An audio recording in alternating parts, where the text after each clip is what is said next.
Hello, everybody. Welcome to Walk in Purpose. This is episode 22. I am very excited for this episode. For anyone that's new, for anyone that's listening for the first time, Walk in Purpose is all about men speaking about mental health, men speaking about growth. Sometimes we laugh, sometimes we joke, sometimes we have a good time. The idea for us all men to grow together, pretty much, and bless that person who's listening on the podcast or listen on YouTube. You get two versions of this episode. You get the audio version, which is on all platforms. Thank God for that. Also, we got a YouTube version. Also, we get to see our faces, see us smiling and laughing, so you think it's not that deep, pretty much. I am here with two awesome men, Isaiah Rucker and Tay Walton. Sir, guys, feel free to introduce yourself. Tay, you go first. What's up, everybody? My name is Tay Walton, and I live in Atlanta, originally from Birmingham, Alabama. Glad to be here. Definitely a strong advocate in uplifting kings, man. So it's a blessing to even be considered to even do this right now. So awesome. Isaiah? What's going on, everyone? My name is Isaiah Rucker Jr. I'm here in Little Rock, Arkansas, born and raised down in Camden, Arkansas.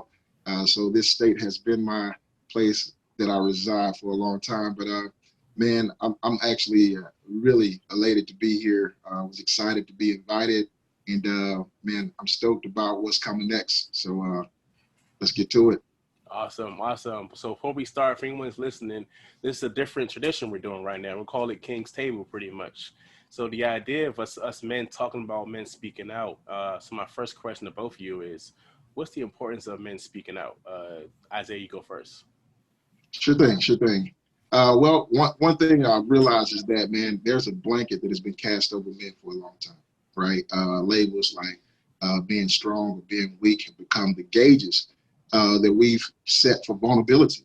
Yeah. And I've been reading this book, man, and it's called Dare to Lead.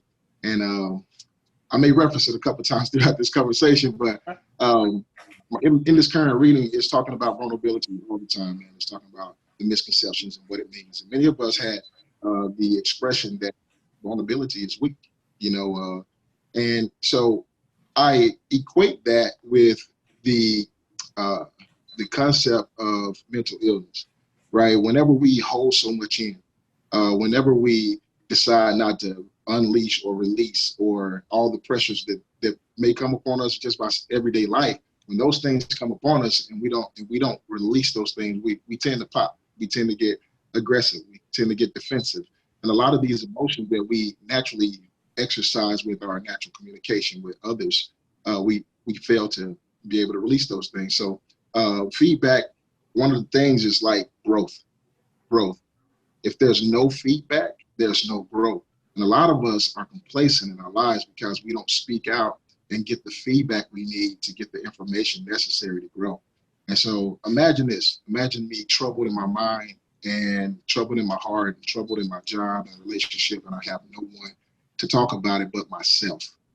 And, a lot of people be like, man, the mind is the devil's playground, right? Mm-hmm. And so if I'm there alone and I don't have any support and I'm not speaking concerning these issues that I have, what takes place? I take my own perspectives, which becomes very, we got a crazy imagination. We can think about all of our past experiences and issues that we've had throughout life, and we'll start adding those things to our problem. And so it magnifies, and it becomes something that causes issues for us. We're wired to communicate with each other, and it's necessary for us to speak out. Man, that's good. Hey, started like that, okay? I know. I told you, man. I gotta follow that. I gotta follow that, man. I just co-sign and love everything he just said. The only thing, I guess I'll just look to try to add to it and look at it from a different perspective. I think everything Isaiah said, it actually kind of talks about, it's a reward in twofold. It actually rewards the giver and the receiver. And just to drill down kind of on a specific instance, I think a man's voice has power. Like with my daughters, they constantly when I say try, push the boundaries with their mom and their stepmom. They do things that it surprised me. It catches me off guard. I'm like, wow, they really talk back like that, or they really try to sneak this past you. And it seems like it's a behavior that happens when I'm not around. But yet I can say the exact same thing to them and get a immediate response. It's just something about a man's tone. Their uncle, my brother, the same type of results. And so, and you know, and that's the meaning for it in its simplest form. But when I think about it, you know, how it's relevant to cultural issues, I mean, the Me Too movement, no matter what your perspective may be on it, it reveals a lot. Rape culture is real. When I go back and listen to some of the songs that I used to listen to and some of the things that rappers used to say, our favorite rappers used to say, man, you know what I'm saying? I mean, maybe it's because I've matured and I got daughters now, but I'm more sensitive to some of the things that I wasn't aware of before. And, you know, I strongly respect my sisters for standing up, but I think it would mean more if men were to speak up and use our voice to hold other men accountable.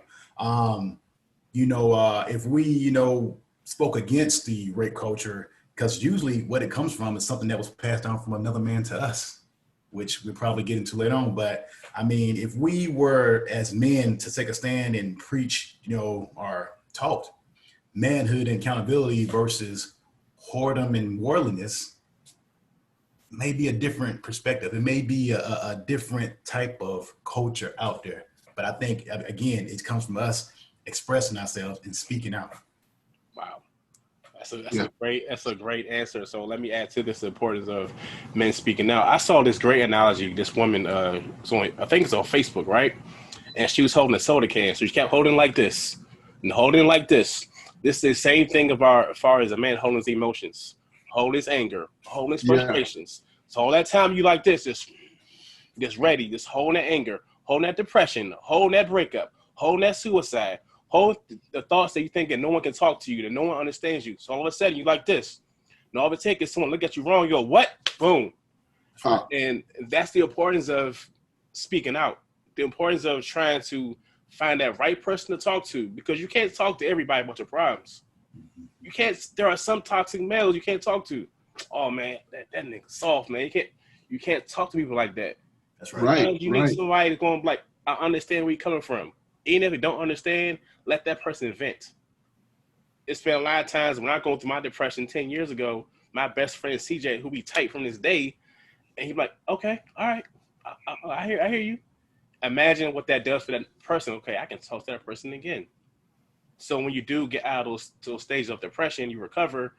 I really believe in life, you're supposed to go through what you go through, give your blessings, give thanks, and extend that hand back. That's right. And that's something I always wanted to do. There's somebody who was just like us in the past, thinking it's hopeless, feeling like no one can talk to. And when they see somebody like, oh, they look just like me. Yeah. It's a shot. I can do this too. So if anyone is listening, you are worth it. It's okay to speak out. Speaking out does not make you soft, does not make you weak. Ain't those negative statements, throw it away. Don't listen to it. So that's what I had to add to that point. No, that's good, man. That's real good. I love it. Good. That's real good. So my next question is, what advice would y'all give to any man who's struggling with pretty much expressing himself? Like going through those stages of depression, and he's like, I can't, who would I talk to? And feeling like I can't go to nobody pretty much. I'll jump on that, man. Okay. And this is always a hard question to ask or answer, because you never know why the trouble of expression is there. You know, okay. You never really know. But what I would say, and I want to say this to anybody that's here listening to this, man, you're most powerful. I think Tay just kind of pinpointed it. You're most powerful when you speak. You're most powerful when you speak. And I think we believe ourselves more than we believe anyone else.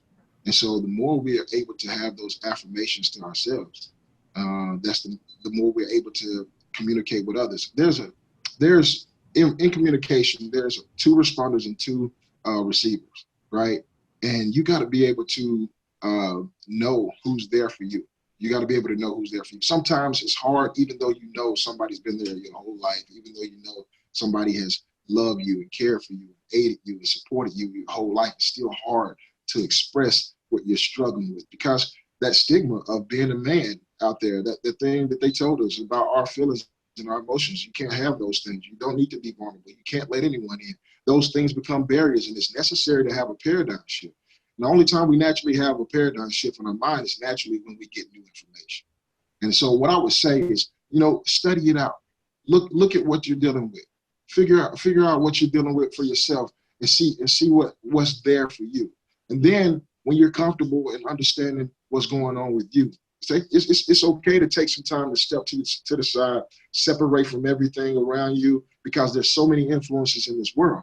And just to look at yourself and say, hey, how is this affecting me and the relationships that I have? And when you see you in those situations, then you can communicate it with someone.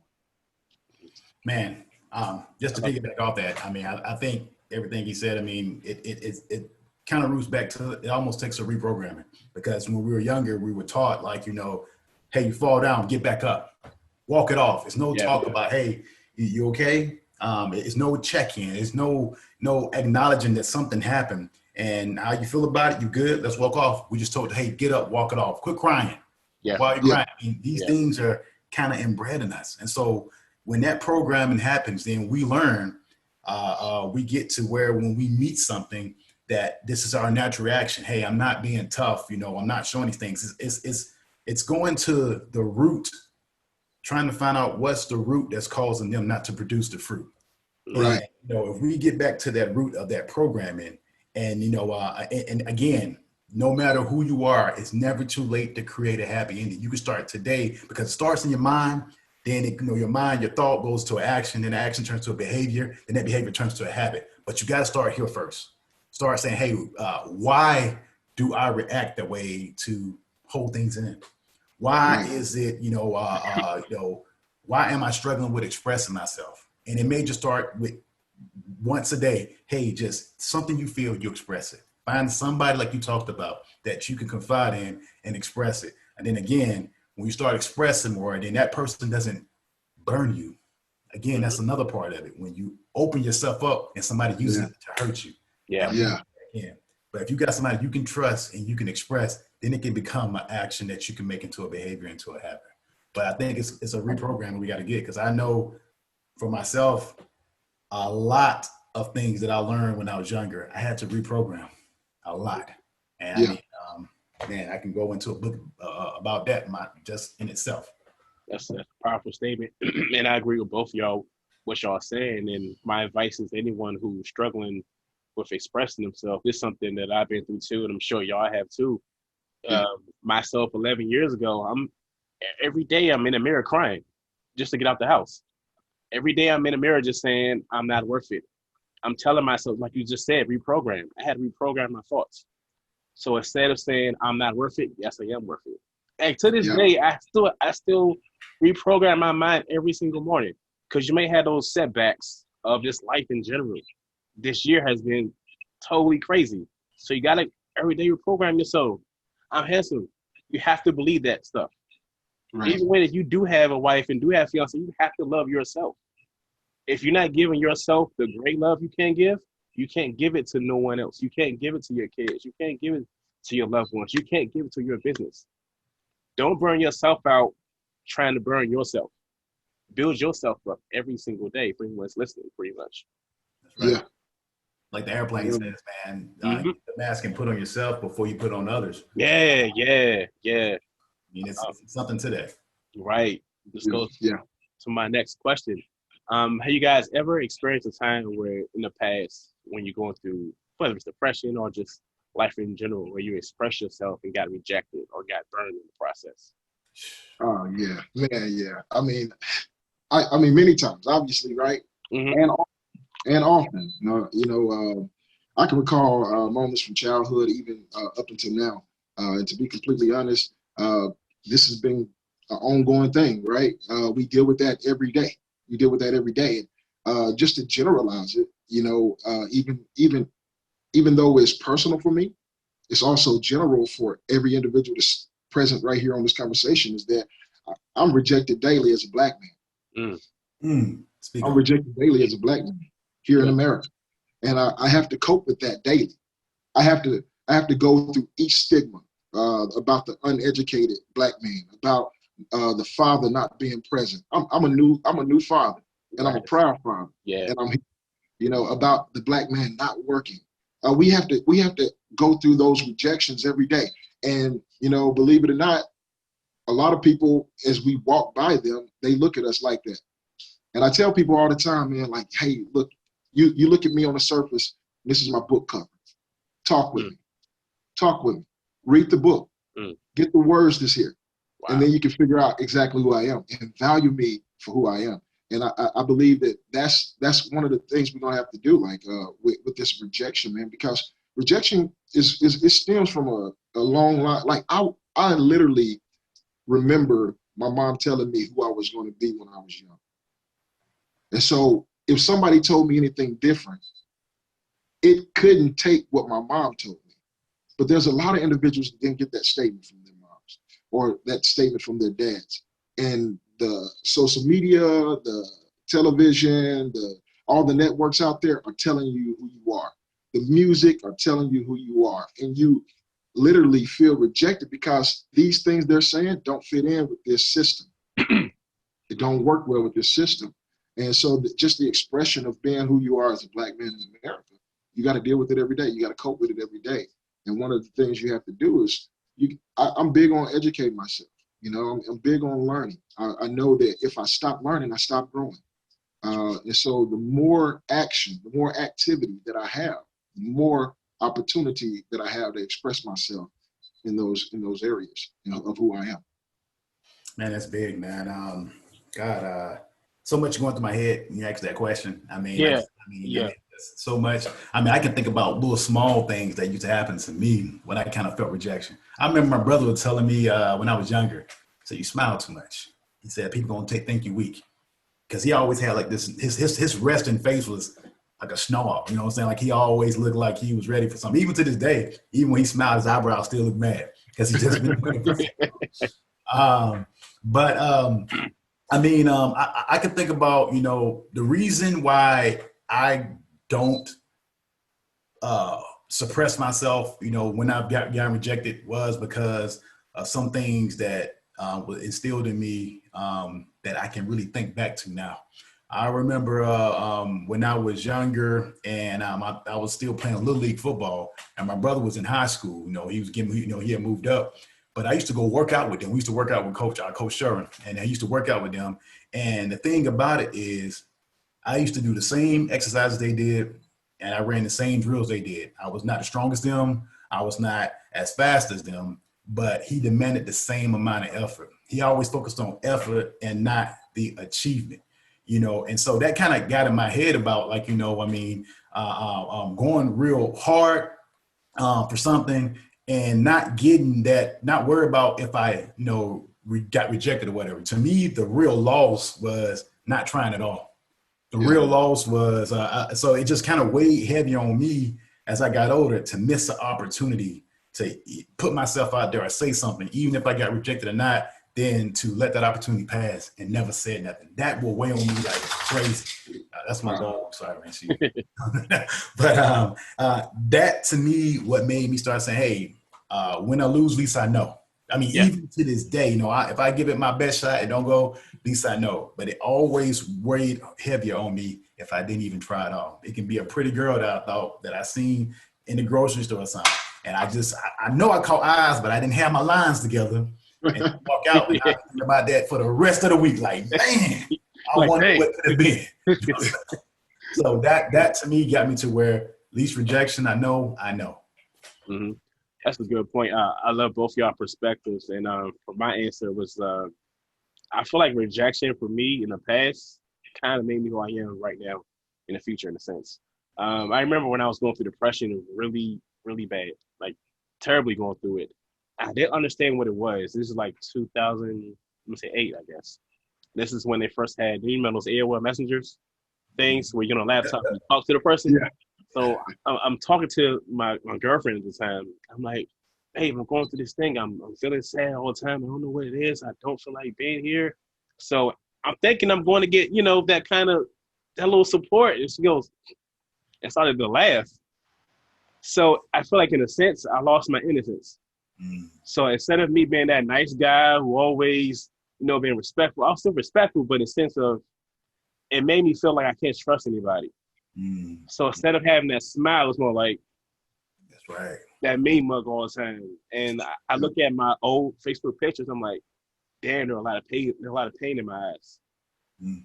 Just imagine how it's crazy how we take on negativity and we let that reflect our reality instead of taking on something positive. Oh, I like what you're doing. Really? That's right. You're surprised by something positive, but something negative, you go, what? You give it more weight. That's You right. give more weight. And this is like, Yeah. so I'm learning. I feel like now it's like, even starting the podcast, I'm like, I want to do this. I want to start a podcast. I want to uplift kings. I want to have multiple men on here talking instead of thinking of what if somebody don't like it. And God was like, you don't worry about that. It's not your concern. I said, what if I ain't got all the equipment? You don't worry about that. It's not your concern. So that taught me how to not take on negativity and make it my reality. So everyone that's listening, you don't have to take rejection as your reality. What someone says about you, you try to reach out to somebody, take that as a lesson learned. Okay, I ain't talk to that person ever again about my problems. It's okay. Let me go to the next person and talk to somebody to make me grow instead of someone's going to make me feel this small. You know? Yeah. That's right. I think my pastor said no should be an acronym for new opportunity. Ooh, Somebody says no, I like that. new opportunity. I like that. Yeah. Yeah, that's Valuable, man. by the way, this is excellent, yo. Enjoy it. This goes to my next question. I feel like when I was single at the time, I didn't know my worth. There are a lot of men who don't know they're the prize. Oftentimes, as men, we're pursuing the woman. We're pursuing a relationship. A lot of times, women say, I want a guy who does this, and I want a guy who got a degree. I want a guy who make this much money. A lot of times in that race, in that process of trying to find that wife, trying to find that girlfriend, or whatever the case may be, we forget as men that we are the prize. What advice would you give for a man who's single right now and not realizing that he's the prize also? Man, I love this question. I got some, but you go ahead, bro. I got a lot.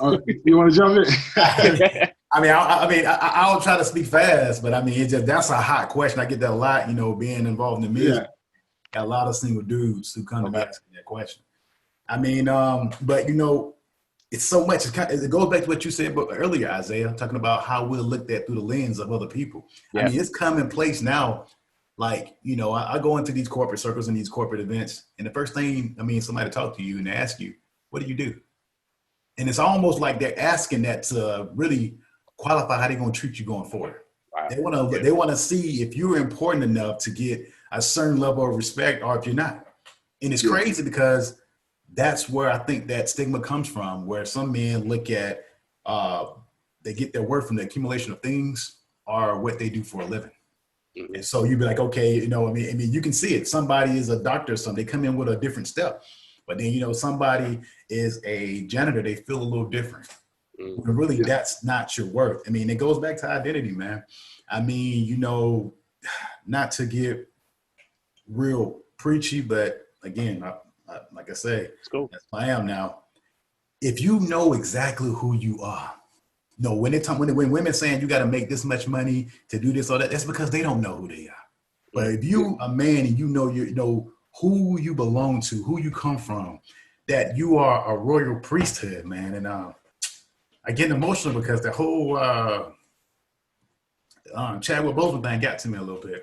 Yeah. But it's like when you can hear God speaking in T'Chaka's voice, talking to T'Challa saying, stand up, you are a king. You are heir, a royal priesthood, heir to that.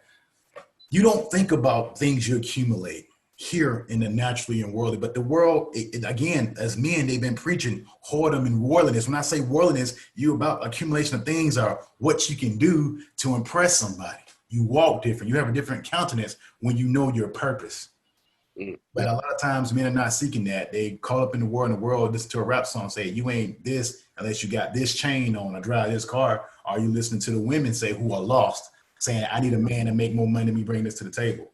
So it's so much, man. I can go to that, but yeah. Well, you know what, man, that's powerful. And I gotta agree with you on all those planes, man. And I look at it, you just got through dropping the line about identity. And I think there's naturally have become a identity crisis out there.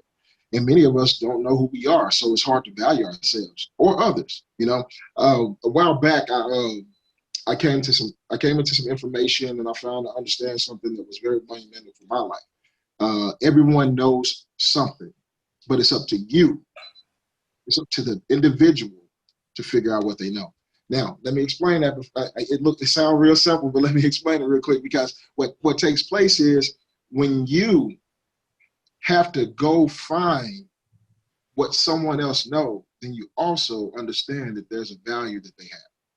If you understand that every individual that crosses your path has something that they know, something that they understand well, something that they can contribute, then you will also value that individual. Now, I always tell everyone when I'm teaching leadership or influence is that you got to always have to self-apply. I'm all about self-application, life application.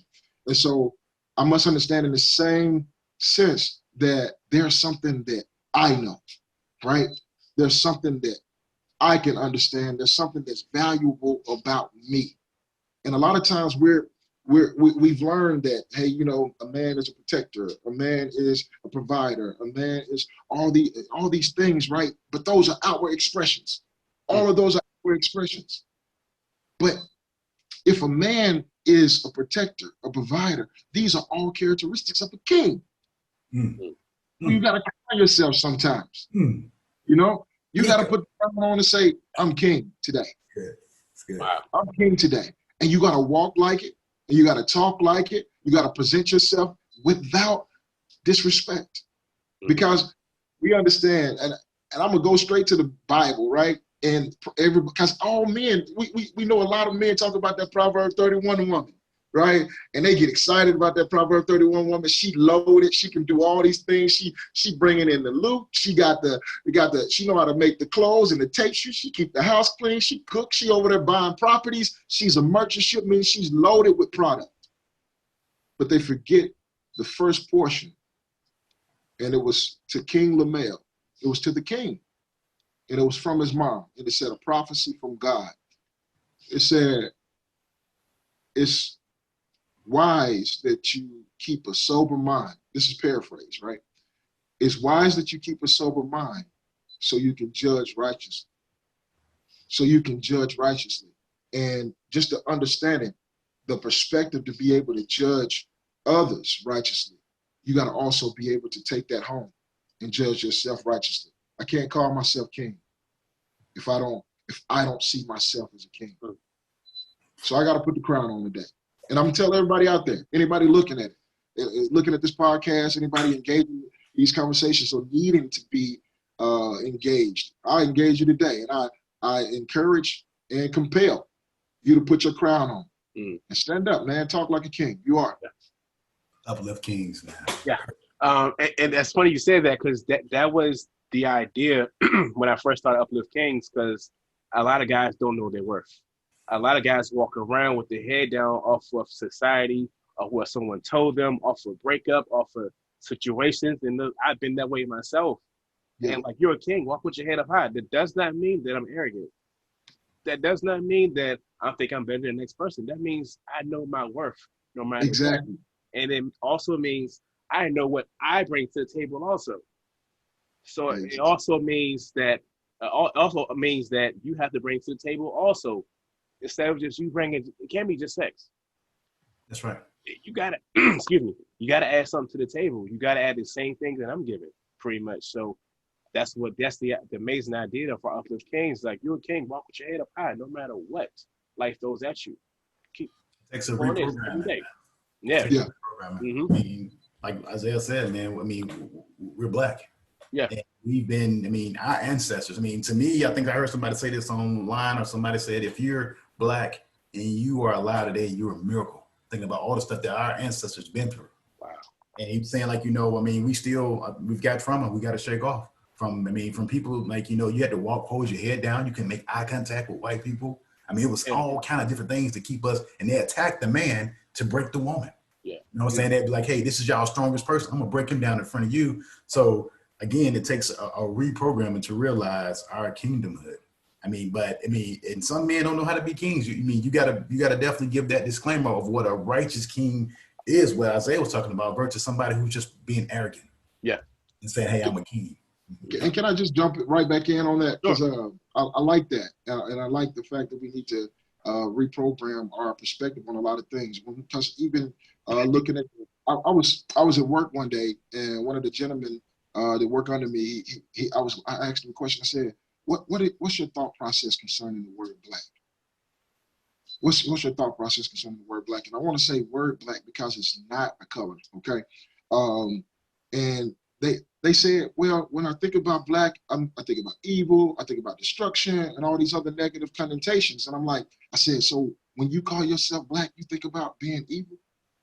When you call yourself black, and I went through all these different things that he talked about and what was negative in conjunction with black. And I had to let him know something. I had to tell him the study that I had concerning black, right? Black is the absorption of all light, right? It's the absorption of all light. So if I understand that I have the capacity to absorb all information and all understanding and all wisdom, then I am a valuable individual today, right? And I was like, anytime somebody walk around and call you black, they are giving you a compliment. You should be proud to say it, because they're literally telling you that you have the capacity to receive all. And if you look at our culture, we can do that. We can receive any other culture. Yeah. We can receive any other people. And like, listen, I have to give you the contrast, right? Mm-hmm. Because white is not a color either. It's a word. And I want people to remember that these are words, they're not colors. And so white being a word, it also means the reflection and rejection of all light. So it want to stand alone. It want to be by itself. It pushes all wisdom of others, all understanding, all cultures, and all vast knowledge of others away, and try to be alone at the top. And that's what we see. That's why when I talk about black and I talk about white, and you look at them on a color spectrum, they're the farthest apart from each other. They're the farthest apart from each other, and you can't think that they're going to ever come together if we keep on portraying ourselves as the way this world portrays. So you got to remember that everything from black to white all fits back into black. And you're valuable because you have the capacity to hold it all. Man. Yeah. Yeah. I told you. Close off that one. Yeah, that was amazing perspective, pretty much. So my next question is, let's talk about the benefits of having a great woman by your side, pretty much. I can get so much out of this one. Yeah. I think I think this is like one of the big hitters for us as black males, man. Mm-hmm. I think we must first always define a great woman, and you know, depending on your circumstances, your situation, your livelihood, where you are, a great woman may have different characteristics, but they naturally compound in the same structure, But I guess I wouldn't know how to start the list of the things that a great woman will add to you. But as a black male, we're shining examples. Each three of us right here, we're shining examples of the benefits of having a great woman by and on our side, right? My mom, my wife, and my sisters, right? I can take those women and tell you that I've had the support to be this man today, right? If we do a timeline on the things that each of us probably have experienced, if we do a timeline on the things that our brothers and sisters have experienced, if we do a timeline on our historians and all those ancestors that were present before us have experienced, you'll find that there was a woman, there was a strong woman. I like to study the book of Proverbs, right? And in my study of Proverbs, it always talk about wisdom. It always talk about wisdom, and it personifies wisdom as a woman. It's a she often. And the reason why it personifies wisdom as a she is because she is able to reproduce, right? So whenever you are intimate with wisdom, it allows you to reproduce. The reason why I'm here today is because there was a woman that was intimate with my father, and I was reproduced. And reproduction is production done over, right? So whenever whatever I represent, I represent. I present over. So when I say I represent Christ, I represent Christ. And so it's important, man, like to have a woman who will look at you and say, hey, listen, I'm here to help you represent yourself, right? I'm here to help you reproduce yourself. I'm here to multiply you. I'm here to empower you. I'm here to equip you. They come loaded. We talked about that in Proverbs 31. Women come loaded, man. And so if we really want to put a list on the benefits of having a great woman, because she's classified right there, I can tell you that just by reading that chapter, right? I can tell you that by reading that chapter. But if I wanted to make it personal, I look at my mom and the love that she gave me, right? I look at my mom and see all the things that I put her through, and she was still present. Women are so resilient. Yeah. So resilient. And don't you think for a minute you can have you will have a baby. I want to let every man know that. Don't you think for a minute that you're able to give birth and just go through it and just be like happy go lucky. And, you know what I'm saying? I watched it all myself when my baby was born, and I was wild. And so you think about that, man, and how strong and how faithful a great woman is, and that's the particular place we need as men.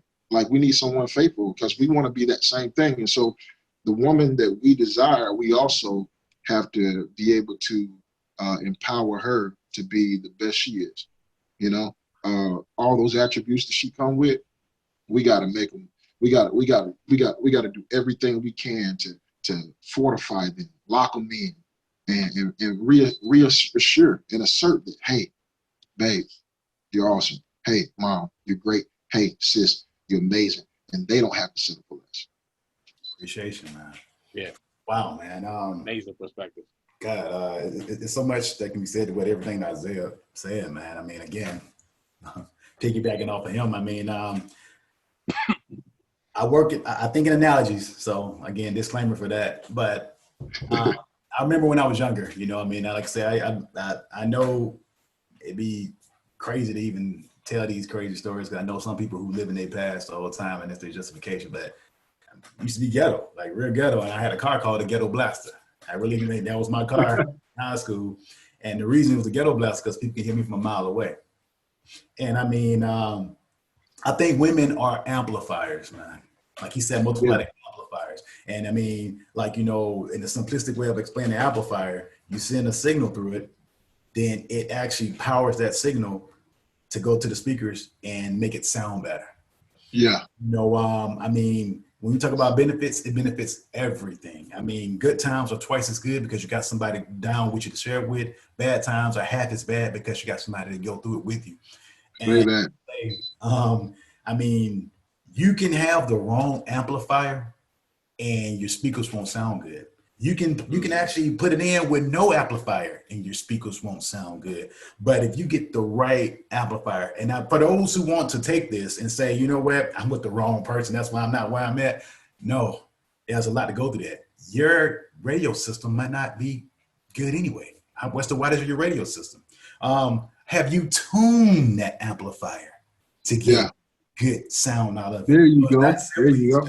Well, plug and go. It's not simple as that, but I have a unique perspective on it too because I was married before, and I've been in a situation where the music did not sound as good. I mean, with the wrong amplifier, you can even overpower your speakers and burst them. Wow. But with the right amplifier, with the right tuning, playing the right music from the right radio, you can make beautiful music together. So I say, men, use wisdom in your choices. You know, choose wisely who you're going to love, who you're going to protect, who you're going to minister to, who you're going to lay down your life for. Yeah. Because it takes more than a big booty and a smile when choosing someone. You have to use wisdom. Right. Who's going to be your amplifier? That's so true.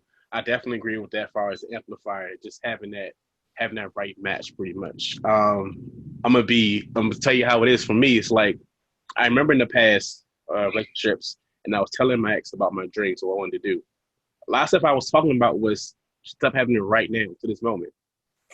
And I'm like, I want to do a podcast. I want to do this. I want to do t-shirts. I don't see that for you. It's like, can you help me? Bro, in the last 5 years, I have grown mentally, spiritually, physically, financially, more than I grew in my previous life before that. Also. Yeah. And it's crazy to even be, you just said it, it's the truth. Yeah, it's the truth. And it's like, for now, with Tan, it's like, I want to do this. She goes, okay, let's write it down. I want to do this. Okay, let's plan it out. Okay, I'll draw your logo. Love it. I made a podcast. I'm sitting right beside you, listen to what you're saying. Having that support, and the woman be like, I knew you could do it. I remember one day in particular, I was, this one got engaged, and we just all happy, in a moment, And she told me, she's like, it took a real one to see your potential and to stand by you. Now you're being a man who you are, and all to my mother and my fiance and my best friend and like certain females who played a role of me being having that unconditional love for a man, even in those moments he don't feel like he's at his best. A lot of times, relationships, you don't come with everything yet. A lot of times, people want to fall in love with the person that you are now. Oh man, I love these. But back then, it'd be like, oh, I'm good. So that right one, it can bring so much out of you. And also, you can do the same thing for her also. Right. So it's definitely a two-way street. And like you said, having to amplify your music match. Oh my God, look at the music. It's so beautiful together, It's amazing. Yeah, man. I mean, it just sounds good. You don't have growling and the window shaking. You got a nice synergy of energy. Having that nice energy, having that great surroundings, pretty much. And that goes to my next question: how important is brotherhood, in a sense of just life in general? Having those strong males you go to for life, for advice and anything like that. I mean, I look at Isaiah as a brother. I mean, it's kind of crazy because I've never met Isaiah in person physically, but I feel like I've been knowing this dude for a long time. I mean, just the accountability of having somebody, who affirms you, and like you talked about, who believes in you. Then when he said, "Hey, man, I'm going through something. Could you pray for me, man?" I mean, to me, I take pleasure in that because I look for opportunities to pray for people because that used to be something I struggled with. I used to be shy about that because I felt like I wasn't praying like the Baptist preachers who had those rhythmic words. I'm saying that right? Yeah. But it took me to get somebody to break it down and say, man, you just have a conversation with God. And, yeah, man, I think having a community, not just any community, but a community of men of strong character, it actually helped build you up. If anything that I can take, you always hear people going back to Proverbs, like Brother Zay was talking about. You always hear people quoting that iron versus sharpens iron. But, people forget that in order for iron to sharpen iron, there has to be contact between the blade and the metal and the iron. A lot of times people look at me over here and say, hey, sharpen me, but you got to get close. You got to get that community. You got to have contact. Yeah. You got to have contact. And if you socialize and if you involve, you can't get that on your own. That's the enemy's plot, to get you alone by yourself and with your thoughts, and keep you confused and lost. But if you got a community man, 3-string cord, hard to break, man. Man, that's solid, man. I like that analogy about the iron sharpens iron because, man, anytime you get sharpened, sometimes some pieces of you come off. Pieces of you come off, and I like definitions. Okay, and not the way mainstream kind of define things, but when I look at brotherhood, I see two words. I see brother and hood. And so, I kind of always ask people to walk with me when I start talking about definitions because sometimes I get a little bit intricate. But like as a brother, or when I call you a brother, it indicates that we have the same father, and so I say that because brothers operate under the same order, right? We operate under the same order, and that is naturally your hood, right? So whenever I'm a brother, I operate under the same order, and that's my hood. When we reference our hood, we do things the same way. We do things a particular way, and we're able to keep ourselves in that particular way. We're able to care for ourselves in that particular way. We're able to protect our brothers in that hood. We're able to equip and empower our brothers in that hood. And the best thing we're able to do is edify our brothers in that hood. When I hear brotherhood, I hear one statement that says, I cover my brother. Mm. Right? I cover my brother. Like we talk about hood, right? And brotherhood, like I cover my brother. You need some help, I cover you. I might be deficient in my language. I might be deficient in my finances today. I might be deficient in my relationship. I might be deficient in any area or aspect of my life. But when I come to my brother, my mom taught a lesson, and she said, "Sister, my sister." And the thought process behind it was, the last portion said, "My sister." When you take possession of a brother or you take possession of a sister, you telling them that you have a supply for them, right? When I say I'm your brother, then that means you have a supply for me. But when I say you're my brother, that means I have a supply for you. Mm. And you can come to me whenever you need. Mm. And we have to really take this into context, because a lot of people walking around saying, "How's it going, brother? How's it going, brother? How's it going, brother?" But man, they don't care nothing about you. I learned something about being a neighbor a long time ago. A neighbor is set for your safety. The people that are near you and close by are there for your safety. And so when I call you my brother and I call you my neighbor, I'm saying that I'm here for your safety. And it's important that we're there for the safety of our brothers, whether it's mental stability, whether it's financial, whether it's relationship-wise. It doesn't matter. We have to be there for the safety of our brother. We want to protect them and make sure that their life is not snuffed out and ciphered through all the things that the world has out there to take us away. Powerful. Seriously. Yeah, I definitely agree with that. And as far as the brotherhood aspect, we have moments where you feel like you're going through life struggles or going through depression, and you need that person, the brother, to reach out to you. And sometimes we command ourselves as being strong, being tough, and all this. And sometimes you need another strong brother to say, "Hey, I got you." Yeah. Or say, "Hey, brother, I got your back." We need to hear that. And it's okay to do that. Having that brother, like, no matter what you go through, I'm still got your back. I still got your back regardless. And that's very important for brotherhood. Like, I got friends to this day I can call no matter what. And I'm like, "Man, I'm going through this." And it's no judgment. Yeah. Like, those are your real friends who are not going to judge you. And also, not going to be a yes man. That's right. If you in the wrong, they're going to tell you, "You in the wrong, brother. Like, you stupid." That's right. That's that Like, pulling out off of pocket. with that metal shot. Yeah. Anybody know what? Thanks. I need to hear that. Step in, like, "What you think?" "Oh, yeah, good idea." And you're like, "This dude's stupid." Yeah. And, and that's not the kind of relationships you want. That's not the kind of a brotherhood you want. You want a brother that's going to inspire you. You inspire him also. It's a give and take. Like the whole thing of iron sharpen iron, y'all sharpen each other. Because the tables might get turned and he might need your help one day. He might need your encouragement.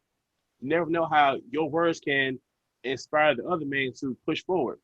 Like, "You got this, man. I'm proud of you." Matter of fact, let's pray with you. Let me pray with you real quick. And having that uplifting spirit, I'm like, you know what? That felt good. Having that brotherhood. Yeah. All right, this is excellent, y'all. Before we go, what advice? My last question, pretty much. What advice would you give to your younger self? Man, I would tell myself to go all in. I would tell myself to go all in, and a lot of times, Tay kind of referenced it earlier, is that, man, I feel like I missed that opportunity, and 100%. I was told when I was younger, get up, rub some football grass on it, whatever case may be, persevere, push through it. It's only pain. Fear is pain leaving your body. All this other stuff. Pain is fear leaving your body and all this other stuff. And I was told all these things, but, if I was told to go all in, I wouldn't have had to been told to get up. I would have got up anyway. If I was told to go all in, I wouldn't have been told to, hey, you need to study more. you need to do your best on this or do your best on that. I would have did it anyway. I would have put everything into it if it was the root of me. If it was the root of me to go all in. Sadly, I can't say anything to that guy. That guy was pretty solid. You know, the younger me, but the guy, I mean, the younger me was stellar, man. The dude was solid. I look up to the younger me. I look up to the younger me. The guy that's closer to the age I am now, that's the guy I have to be talking to.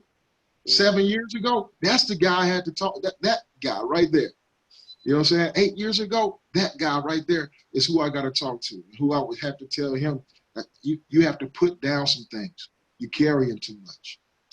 You put down some things. You're carrying too much because now you're overloaded and you think everybody's after you. Mm-hmm. So we gotta stop thinking that the target is on your back. I have to stop thinking that the target is on my back. I have to put some stuff down. I have to feel some of the pressure relieved off myself, and I have to edify myself. I have to love myself. Like you said, Craig, man. I think one of the biggest things out there is self-love, man. We don't have an identity of ourselves because there's no self-love. I never took the time to know who I was, and I would tell myself 7, 8 years ago, today. I can say that. I mean, I had the opportunity to take the time to figure out who I was. And I'm sitting with this panel of men right here, man. I'm excited to be here communicating effectively as I possibly can at the level of magnitude I am because I learned that lesson later. It's good, man. You got the lessons and you sharing it with others, man. That's a blessing in itself. Again, expressing, not holding in. It's funny because when you asked that question, the first person that came to mind was my daughter, who is a younger self in a way. I see so much of myself in her. And you're going to see that too, Isaiah. When you get older, you'll be like, man, this is my younger self. So I take practice in this all the time. And the one thing that I didn't learn growing up is something that I tell her was I always say, look deep. I always looked at the surface of things. You know, whether it was information given to me, I never looked deep. You know, I always just say, hey, well, this person said, so it's got to be true. I didn't get to the point till I started questioning things till I got older. You know, why we do that?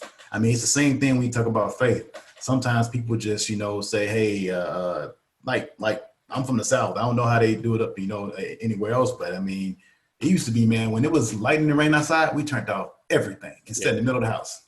I'm like, and I never questioned it. I just turned off everything. So I'm like, dang, it's raining, it's over. But I never questioned. A lot of things in life, we are like that.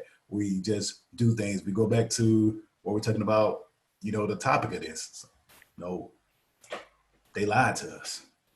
And so, I mean, like, you know, they tell us these things to keep your feelings in. Look tough. You smile too much. People gonna take advantage of you. You never look deep and said, why? Why are you thinking that? Why is this your demeanor?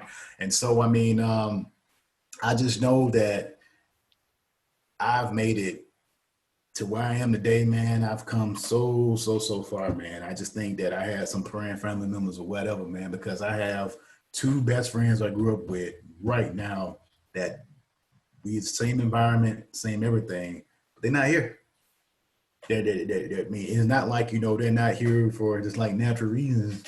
No, it was a fork in the road and we went different ways. And, you know, like last time we talked, sometimes I struggle with that guilt because I felt like I was responsible for them.